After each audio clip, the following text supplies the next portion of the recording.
Vamos al colegio contigo por Onda, la superestación.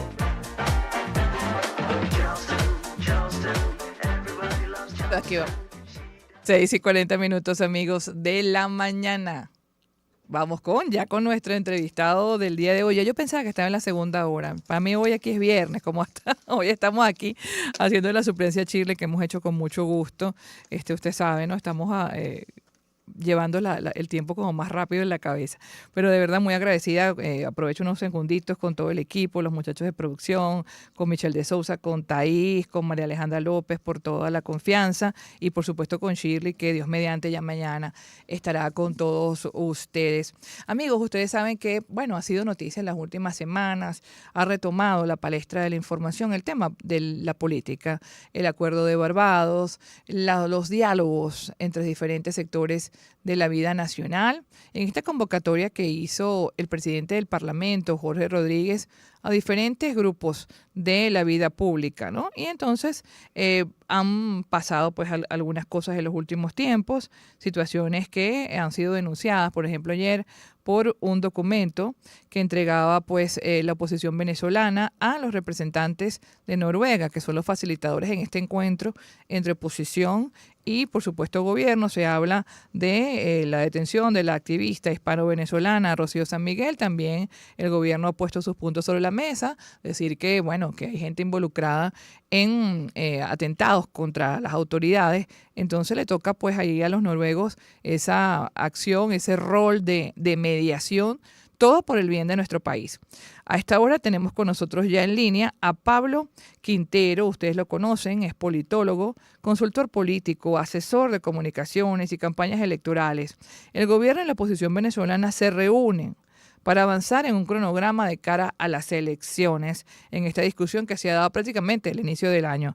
Bienvenido, Pablo, ¿cómo le va? Buenos días, Ginette, gracias por la invitación. Sí, bueno, como bien lo mencionas, la política venezolana ahora está marcada, siempre ha estado marcada por el diálogo, por la negociación. Evidentemente hay unas circunstancias que diríamos que inciden un poco más o generan más tensión en estas conversaciones, como bien lo acabas de decir, el tema de Rocío San Miguel, y por otro lado, nuevamente está el asunto de las condiciones electorales, como bien lo decía el jefe de la delegación ayer en una entrevista. No se ha elegido la fecha, no se ha escogido la fecha para las elecciones presidenciales, algo que debería de ser normal en cualquier parte del mundo, que unas elecciones presidenciales ya se sepan la fecha para todos los venezolanos. También habló en ese documento, en esas exigencias dentro de lo que es el diálogo y la negociación, está también la inscripción del registro electoral, los puntos para que la gente pueda inscribirse nuevamente, los jóvenes puedan participar en el proceso, la observación técnica nacional e internacional, y eso requiere una gran coordinación, porque es importante coordinar con tiempo quiénes van a venir del exterior o cuáles organismos van a venir a evaluar o a revisar las elecciones, a supervisarlas. Y lo otro, lo más importante, es el tema de la fecha, que es lo que decía el jefe de la delegación ayer de la oposición, Gerardo Blades, que era que hasta el día de hoy no hay certezas, no hay, no hay una seguridad de cuándo va a ser la fecha, y evidentemente eso genera preocupación, porque una campaña electoral presidencial necesita movilizar a todo el país, necesitas informar a todos los venezolanos para que vayan a participar. Entonces, esas son parte de las preocupaciones, pero por otro lado, se entregó un documento de 24 páginas y otro de 9 páginas donde se deja por escrito perfectamente, se entregó al noruego, a la delegación de Noruega y a la delegación del oficialismo, todas las denuncias correspondientes a situaciones que han pasado últimamente, y por otro lado también respecto a las violaciones que han ocurrido dentro de las violaciones parciales, de hecho, al acuerdo de Barbados. Pablo, ¿en qué momento se puso en duda que las elecciones serían este año? Porque eso está pues constitucionalmente establecido. ¿Y en qué momento se decidió reunirse para poner una fecha cuando eso lo hace el CNE generalmente? ¿Eso estaba dentro de los acuerdos? Sí, muy buena tu pregunta. Fíjate, de hecho, el jefe de la delegación ayer estaba diciendo que siempre, evidentemente, ya todos los venezolanos saben perfectamente que las elecciones eran los primeros días del mes de diciembre. ¿Por qué? Porque los plazos para que el presidente se posicionara, en este caso, eran un par de días. Las elecciones eran en diciembre y luego tomaba posesión en enero. Ahora en Venezuela, desde el año 2018, la última elección, en ese caso, en el año 2018, fue en el mes de mayo. Evidentemente, esto, a ver, no es constitucional, por un lado, pero por otro lado, someter a consultas con todos los sectores una elección presidencial también, de alguna manera, representa un retraso en este proceso. Evidentemente hay mucho malestar porque la decisión termina siendo más política y no se termina ajustando a lo que debería de ser un cronograma por parte del Poder Electoral, que es el Consejo Nacional Electoral, el que debe de definir la fecha de la elección. Sin embargo, Inés, lo que te quiero decir es que en Venezuela, evidentemente, lo político está por encima de lo jurídico, en cierto modo. Las exigencias jurídicas a veces suelen banalizarse, pero lo correcto es regresar al debate constitucional y saber qué está dentro, fuera de la Constitución y qué está por fuera. Lo lógico sería que se genere un cronograma electoral definitivo ya para todos los venezolanos, pero lo otro, que es lo más importante, que se abra el registro electoral para que todos los venezolanos puedan participar y los jóvenes que no están inscritos puedan inscribirse y puedan votar también. Se abrió el registro cuando el referéndum, pero evidentemente otras personas han cumplido 18 años, también está la posibilidad de registro en el exterior, que fue parte del documento de Barbados, tengo entendido. Sí, y es que es parte parte del cumplimiento de Barbados eso está escrito para que se cumpla este acuerdo, independientemente de las candidaturas, porque por otro lado también se habla y se habló el día de ayer de lo que son las inhabilitaciones. Sin embargo, el debate se sigue centrando, como bien lo decía el jefe de la delegación, es en construir certezas, en brindarle al venezolano un poco más de seguridad jurídica con aras en vías a restitucionalizar el país, en que estos acuerdos... Claro, porque la economía de alguna manera, pues, se afecta en el sentido de que depende también de esa decisión, ¿no? Porque siempre en las elecciones hay un mayor gasto público, también se retrasan otras decisiones a nivel económico, entonces todo está encadenado a esa decisión electoral en este 2024.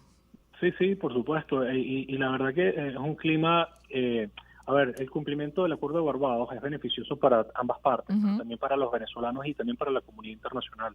Evidentemente también porque el cumplimiento de este acuerdo nos lleva a pensar que las partes están comprometidas en la ruta electoral, como se ha venido manifestando anteriormente. No hay otra opción viable en el país, Ginette, que no sea diálogo, negociación, elección. Exacto, eso apostamos todos y obviamente también los medios de comunicación llevando los mensajes los más prístinos posibles para que la gente tome sus decisiones, pues lo más objetivo. Es que no hay un escenario distinto a lo que es diálogo, negociación, elección. Y la misma comunidad internacional, en este caso la Unión Europea, los Estados Unidos, países de la región también están comprometidos a que esto se cumpla.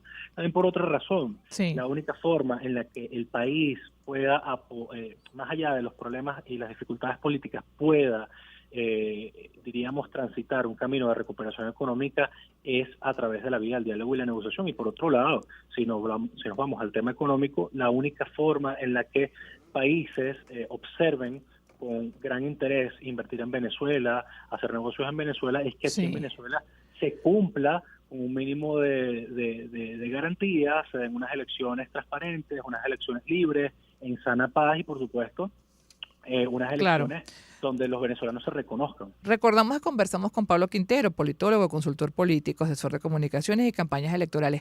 En el mundo, ¿cuánto tiempo es el mayor entre la elección y la toma de posesión de un presidente? Porque ese es otro elemento a considerar. Sí, Ginette, mira, eso va a depender muchísimo del ordenamiento jurídico de cada país, de cada sistema. No es lo mismo en Brasil, en Colombia, en Chile. Esos periodos varían en relación a los cronogramas, por supuesto, por parte del Consejo Nacional Electoral de cada país, también en Ecuador, en Bolivia, en Argentina. Pero lo sensato y lo lógico en este sentido es que el tránsito entre el presidente electo y el presidente saliente no sea lo suficientemente grande para que eso no dificulte un proceso de transición política. Exacto, no debe ser más de un mes y medio, 3 meses máximo. Depende, pero como te digo, va a depender muchísimo Del país. del país. O sea, eso no, en cada país es totalmente distinto. Lo lógico siempre es que no sea por lo menos más de un año, más de 5 o 6 meses. Claro, porque en la coexistencia de un presidente electo y un presidente en funciones, pues si no es la misma persona, es complicado. Sí, es complicado y hay muchísimas razones jurídicas allí desde ese punto de vista para poder, diríamos, dar a entender que no puede ser muchísimo más tiempo. Pero como te seguía comentando, el tema venezolano sigue siendo interesante para la región. Hay interlocución en actores internacionales, están los noruegos, está el presidente Petro también. Hay interés de que estas elecciones se hagan, evidentemente, pero dentro del acuerdo de Barbados, dentro del acuerdo donde ambas partes suscriben llevar unas elecciones en paz, unas elecciones limpias, unas elecciones transparentes y por supuesto donde participen todos los candidatos. Pero más allá de eso también, unas elecciones donde los venezolanos puedan participar y por eso ayer el jefe de la delegación insistió mucho en este punto de que se abran el registro electoral para que los venezolanos puedan inscribirse y puedan votar el día de la elección. Entonces, yo considero que el cumplimiento de este acuerdo no le beneficia solamente a un sector de la oposición, como algunos actores políticos lo hacen ver. Bueno, que si Jorge Rodríguez, el presidente de la Asamblea Nacional, se reúne con la delegación de la oposición de la plataforma unitaria, entonces las cosas están mal. No, el cumplimiento del acuerdo de Barbados. Más bien se hablaba de una comisión que fuera monitoreando el cumplimiento. De hecho, cuando hablaron la última vez, ambos sectores o ambos grupos dijeron que iban a crear una comisión. ¿Esa comisión se creó? Sí, es que el gobierno nacional, Ginette, y la Asamblea Nacional va a estar en interlocución con diversos sectores, o sea, no solamente con la plataforma unitaria. Hace días también se reunió con otros candidatos, con otros participantes de las elecciones. Claro, pero allí la pregunta, Pablo, es porque tanto Jorge Rodríguez como Gerardo Blay dijeron en su momento, no me acuerdo ya hace 2 o 3 semanas atrás, que se iba a crear la comisión que estaba establecida en el acuerdo para que vigilara la supervisión del cumplimiento de dicho acuerdo entre las partes, porque ya los de terceros estaban de más. Sí, claro, es que, a ver, hay que recargar esto. El acuerdo de Barbados, Ginette, es con la plataforma unitaria. Es decir, o sea, por eso, hay otros sectores, evidentemente, que no están allí representados y la delegación del Reino de Noruega, los facilitadores noruegos reconocen a ese sector de la oposición. Claro, lo que no implica la consulta, pero en lo que me refiero yo es al órgano supervisor de dicho acuerdo, de que se cumpla. Sí. Pues. Es como Sí, decir, sí. AB son las partes, ¿verdad? Entonces, AB tienen una comisión, era eso. Mira, muchísimas gracias, Pablo. El tiempo ya se nos consumió en Shirley Radio, pero vamos a estar pendientes, por supuesto, de todos estos temas que mueven al país, sin duda. Gracias por tu tiempo. Sí, Ginette, un abrazo. Buenos días. Pablo Quintero, politólogo, consultor político, asesor de comunicaciones y campañas electorales, ha estado con nosotros. Vamos a una pausa en esta primera hora de Shirley Radio. Científicos británicos desarrollaron el primer análisis de sangre del mundo que podría detectar cáncer en el cerebro sin cirugías invasivas y riesgosas. Aquí te